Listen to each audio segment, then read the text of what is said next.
Love and lust, quite similar and yet quite different. They are two of the most basic human feelings that often go hand in hand. Yet precisely because they like to take the stage together, many people confuse them. In fact, they are completely independent emotions that can operate independently without any problems, and do so not infrequently. Love actually gets along without lust, and lust thrives fine without love. Why do we still find it so difficult to distinguish between the two feelings? Why do we so often mistake lust for love? In today's video, we try to summarize the most important facts about the two most beautiful emotions of the human emotional spectrum. If you like our videos, feel free to support us with a thumbs up, subscribe to Psychology in Mind, activate the little bell, and get ready for the videos we upload for you every day. Number 1. What's the difference between love and lust? Difficult question, short answer.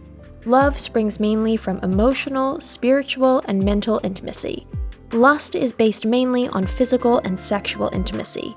The most important key word in the crisp explanation is mainly.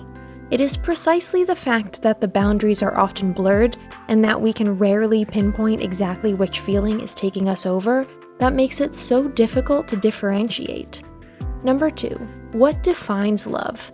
To the point or several points, love is sometimes sexual in nature, dominated by feelings, a romantic, emotional, and spiritual connection, sometimes characterized by strong physical and sexual attachment, possible with or without lust.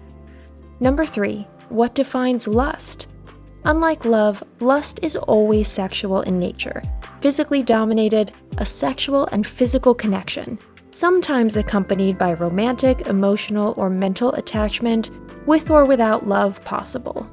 Number 4. How can we be sure of what we feel? In principle, we react very clearly as far as certain people are concerned. If we are sexually aroused or if corresponding fantasies are dominating our thoughts, our interest in her or him is predominantly physical. Palpitations can serve both sides of the coin. It speaks for love, but an increased pulse also goes hand in hand with erotic desire, just like dilated pupils. Do you wonder what she or he is wearing underneath their clothes every time you meet? Do you look deeply into his or her eyes, but don't hear a word of what is being said? Then you are already lying horizontal in spirit, not in the direction of the marriage altar. If, on the other hand, you are preoccupied with questions like, when should I introduce him or her to my friends, my family? Or, what would our future look like together? Then your heart and soul are set on love. If you're still not quite sure, there's one killer question that can remove any doubt. Can she be the mother? Can he be the father of my children? Even if the family planning thing is not yet an issue for you, the answer to this will take you a decisive step further. Number 5. How do we know what others are feeling? Here, unfortunately, it becomes difficult or impossible to find a satisfactory answer. The problem here is that we interpret too much, and the bottom line is that we know too little. The only thing that can really give us clarity here is a thorough conversation. If you want to at least have an idea of how she or he feels about you after some time together, the good old just ask is the way to go. Of course, it's a good sign if your new conquest wants to spend a lot of time with you outside of the bedroom. Also, revealing very personal, intimate details about themselves shows trust. If someone is dying to know old things about you, asks you a lot of questions, and is interested in learning more about you and your family and friends, you can be cautiously optimistic. Nevertheless, speculating, wishing, and dreaming does not mean knowing. Number 6. How can we cultivate love? Love wants to be nurtured, cherished, and respected. As soon as we take it for granted, we harm it. However, cultivating love first and foremost requires effort on our part.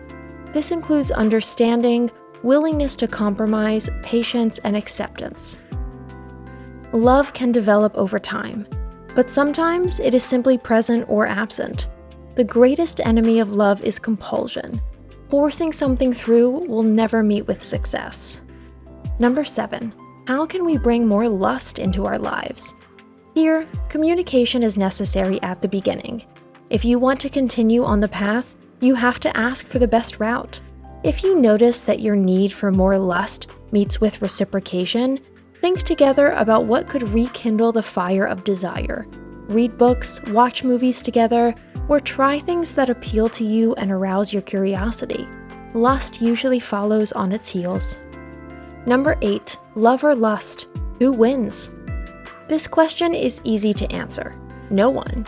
In the duel of love and lust, it will always be one-to-one as long as we humans exist. Why? Because both feelings are essential for the continued existence of mankind, and we can do without neither. However, each person for himself can of course decide what is more important to him and which state he would like to have for himself in his life. Number 9. What do I want? We are allowed to want both. In fact, it would be wrong to settle for just one of them. If you are looking for a fulfilling love relationship with future potential, but at the moment you find yourself in a purely physical affair, this will not be the royal road for you. Of course, you can let the erotic interlude continue for a while, but don't make the mistake of expecting an upgrade. Of course, there are relationships that have grown out of lustful affairs. But if after a while the bedroom is still the only common denominator, there is little potential for development. Number 10. How do we get what we want? It helps enormously to know what it is in concrete terms. If you like to keep things casual and non-committal, there are plenty of opportunities to meet like-minded people these days.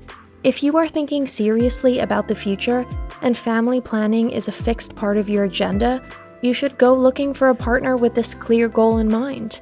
Important, communicate your wishes as soon as possible after getting to know each other, so you can save yourself and your partner precious time. Today's conclusion: love and lust. Why the difference makes no difference. Both feelings are powerful and strong. Both deserve space in our lives. If we reject one and only want the other, that's just as okay as keeping our eyes on the whole package. Our needs are as individual as we are. The only real mistake would be to suppress the desire for love or the desire for pleasure in this context. Compromising here, because perhaps the partner only wants lust but not love, will sooner or later plunge us into unhappiness. Love without lust, on the other hand, can work. But for the lustful part, it can be frustrating and unfulfilling in the long run. That's it for today. Thanks for watching. Did you find this information helpful? Do you have experience with it? We would love to hear from you. Leave a comment below and let us know your thoughts. For more resources about mental health, self-improvement, and psychology, visit our website. You'll find the link in the video description where you can also connect with us on social media and sign up for our email list. Take care of yourself and have a beautiful day.